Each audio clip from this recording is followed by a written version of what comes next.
네, 최근 프로배구 선수들이 학창 시절 학교 폭력을 저지른 사실이 드러나면서 국가대표 자격까지 박탈되는 상황이 벌어졌습니다.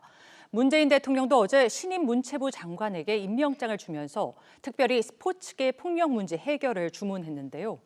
프로 스포츠계까지 흔드는 학교 폭력의 원인과 해법을 오늘 뉴스메이트 김승혜 대표와 찾아보겠습니다. 김 대표님 안녕하십니까? 네, 안녕하세요. 네. 자, 현재 불거지고 있는 스포츠 선수들의 학교 폭력 문제, 좀 고질적인 문제이긴 합니다만 어떻게 보고 계신지요? 네, 지금 스포츠계에 문제가 되고 있는 이 상황이 사실 우리나라 사회 문제 중 하나인 이 자녀 체벌을 우리가 훈육이라고 합리화시킨 것과 유사하게 스포츠계에서는 수직이나 상하 관계를 기반으로 해서 일어났던 문제고요. 사실은 성적이나 진학, 시합 등을 위해서 참고 견디고 묵인하던 어떤 일들이 쌓이고 쌓여서 터져 나온 것으로 보고 있습니다. 그래서 일반 폭력 사안보다 학연, 지연, 혈연 등으로 얽힌 복합적인 어떤 관계 속에서 운동을 해야 하고 이 전공을 위해서 참고 견디는 피해자와 또 아무렇지도 않게 이 권력 구조에서 특권의식을 가진 가해자가 공존하고 있고요. 네. 이 스포츠 폭력이 지금 심각하게 나타나는 요인 중 하나가 성적만 좋으면 잘못된 행동도 묵인하는 이 엘리트, 특권의식이 굉장히 그 저변에 깔려 있는 것도 중요한 포인트입니다. 그래서 이런 상황 속에서 피해자는 해결될 기대나 희망도 없기 때문에 제대로 신고조차 하지 못했던 악순환이 반복돼 있었고 이런 어떤 문제가 단순히 이런 선후배나 동급 간의 문제에서 확산돼서 사실은 코치나 감독, 성인에 의한 폭력까지 수직, 수평 관계에서 모두 복합적으로 나타나고 있었던 게 이번 사안을 통해서 좀 더 표면 위로 많이 드러났다고 볼 수 있습니다. 네. 어떤 관행적인 문제에 대한 근절의 의지가 좀 필요해 보이는 상황인데요. 지금 현재는 코로나 때문에 학교가 1년째 제대로 운영되지 않고 있습니다. 그런데도 이렇게 학교 폭력 문제는 여전히 심각한 상황인데요. 어떻게 보십니까?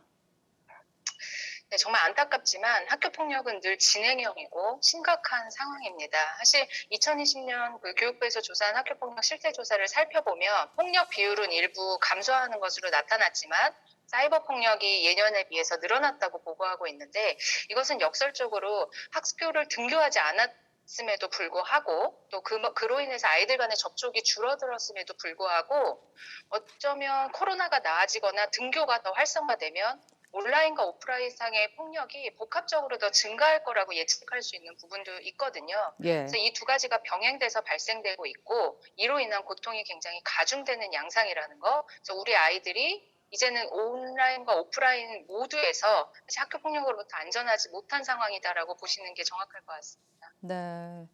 점점 학교 폭력이 갈수록 집요해지고 음성화되는 경향이 있죠.